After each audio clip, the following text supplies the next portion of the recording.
शिवरात्रि का प्रसंग कहता है, अपने मन की अभिलाषा रखकर तुम्हें जो चाहिए, एक काली मिर्ची और काली तिल्ली के 7 दाने। एक काली मिर्ची और काली तिल्ली के कितने दाने?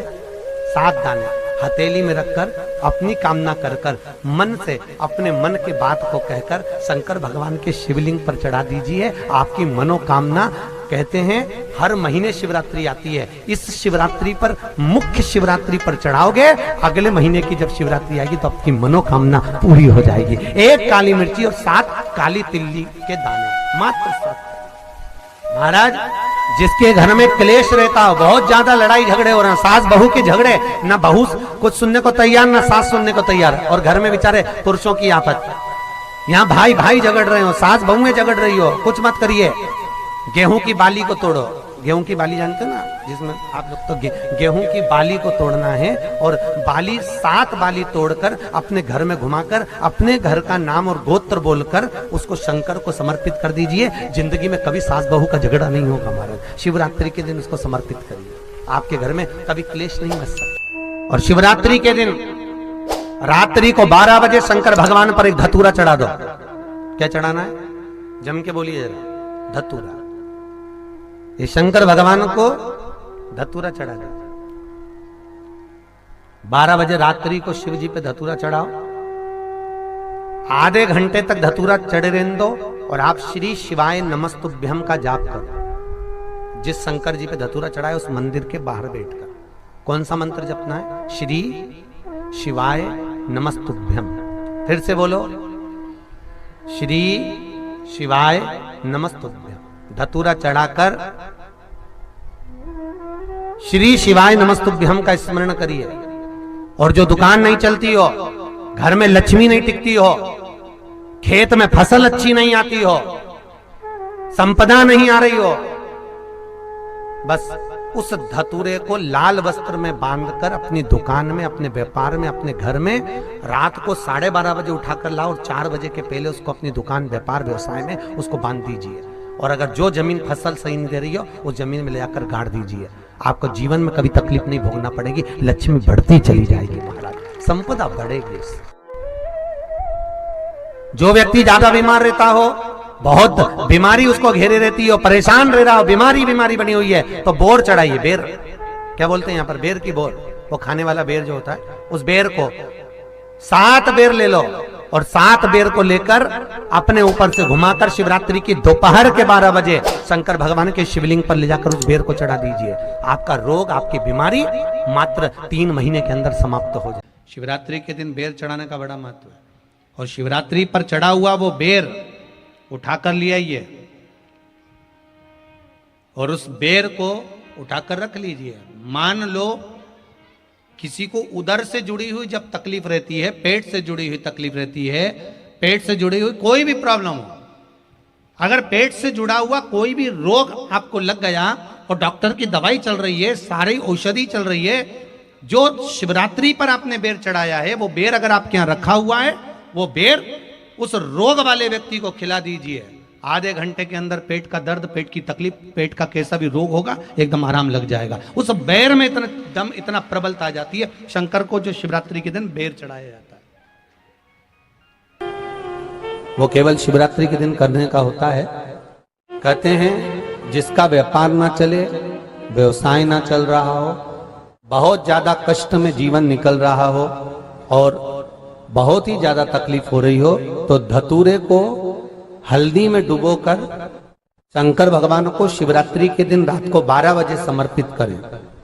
उस धतूरे को वापस उठा लाएं 5-10 मिनट के बाद, श्री शिवाय नमस्तुभ्यम बोलकर लाल कपड़े में उसको बांधकर व्यापार वाली जगह में कहीं पर भी उसको बांध दिया जाए। व्यापार पीछे नहीं हटता, व्यापार अग्रण्य भाव में बढ़ता चले जाता है। महाराज, उस धतूरे को केवल परंतु शिवरात्रि के दिन रात को 12 बजे ही किया जाए,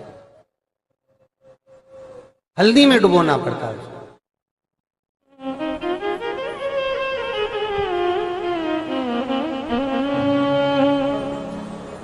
यही प्रमाण एक क्रम में और है महाराज जी। लिंग पुराण कहती है, मान लो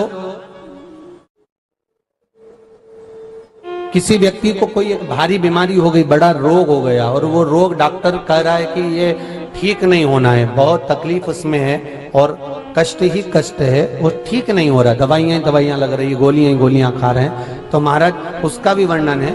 7 धतूरे, कितने धतूरे लेना है? 7 धतूरे। कोई सी भी शिवरात्रि से मतलब महीने में एक बार शिवरात्रि आती है, प्रत्येक महीने आती है। किसी भी शिवरात्रि के दिन 7 धतूरे लेकर, एक धतूरे में मौली, लच्छा, नाड़ा लपेटकर, चंद्रमौली भगवान का स्मरण कर उस मौली को लपेटकर, 6 धतूरे में हल्दी लगाकर शंकर भगवान की जो जलाधारी है, जलाधारी में आपको पहले भी वर्णन किया है,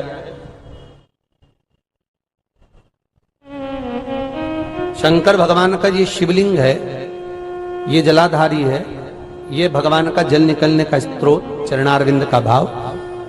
शिवलिंग जहां रखा हुआ है, ये पार्वती जी का हस्त कमल है, जो ये गोल भाग है, ये पार्वती का हस्त कमल है, जहां शिवलिंग रखा है। जहां से जल नीचे गिरता है, उसके सीधे भाग में श्री गणेश जी महाराज का स्थान है, उसके उल्टे भाग में श्री कार्तिकेय जी का स्थान है। जलाधारी के सामने एक मोटी सी लाइन होती है, कहीं सांप बना होता है, कहीं स्थान बना होता है। जो मोटी सी लाइन है, ये शंकर भगवान की सबसे छोटी लड़की अशोक सुंदरी का स्थान है। जलाधारी के ऊपर जो 3 टेकी लगी है, ये भृगु ऋषि का, भृंगी गण का स्थान है। इसके ऊपर जो कलश है, कलश में जो पानी भरा जाता है, वो पानी जो बूंद बूंद नीचे गिरता है, ये शंकर भगवान की 5 लड़कियों का स्थान है। जया, विषहरा, सामरीबारी, धोतली और देव, ये 5 लड़कियों का स्थान है। शंकर भगवान का संपूर्ण परिवार शिवलिंग के सामने से, जहां से जल चालू होता है गिरने के लिए नीचे की ओर जब जल जाता है, उस स्थान पर भगवान शंकर के सारे गणों का स्थान है। फिर जब जल बहकर सामने की ओर जाता है, जितनी दूर तक जल जाता है उतनी दूर तक भगवान शंकर के उस जल भाग को ग्रहण करने के लिए 33 कोटि देवताओं का स्थान है। इसलिए उस जल को हम लांघते नहीं है, क्योंकि वहां 33 कोटि देवता विराजमान रहते हैं महाराज। तो जो बीमारी डॉक्टर ने बता दी और बहुत बड़ा रोग हो गया और शरीर में कष्ट है, ठीक नहीं हो रहा, चाहे लीवर से जुड़ा हो, चाहे किडनी से जुड़ा हो, चाहे कैंसर से जुड़ा हो, और मान लो शरीर में कहीं गांठ भी हो गई है और वो मिटी नहीं रही हो, तो महाराज निवेदन है 7 धतूरे, एक धतूरे पर मौली लपेटकर वो शंकर जी के शिवलिंग के ऊपर चढ़ाना। 6 धतूरे, उसमें से एक धतूरा भगवान श्री गणेश जी का स्थान, दूसरा धतूरा श्री कार्तिकेय जी का स्थान, तीसरा धतूरा अशोक सुंदरी का स्थान। महाराज शंकर भगवान की जगदम्बा जी के हस्त कमल के ऊपर एक धतूरा, 5, एक धतूरा जहां से जल नीचे की ओर बहकर जा रहा हो, पानी जिस जगह से नीचे गिर रहा हो, बिल्कुल वहीं पर एक धतूरा चढ़ा देना है। उस धतूरे को चढ़ाने के बाद वो धतूरा वापिस लेकर आना है। अवधूतेश्वर महादेव का नाम लेकर या चंपेश्वर महादेव का नाम लेकर उस धतूरे को, जो बीमार व्यक्ति है उसका स्पर्श कराकर बेलपत्री के पेड़ के नीचे पटकवा देना है महाराज। धीरे धीरे रोग में आराम मिलना प्रारंभ हो जाता है, औषधियां धीरे धीरे समाप्त हो जाती हैं और व्यक्ति स्वस्थ हो जाता है। ये केवल शिवरात्रि के दिन ही होता, 12 महीने शिवरात्रि आती है, आप किसी भी शिवरात्रि को कर सकते हो, किसी भी शिवरात्रि।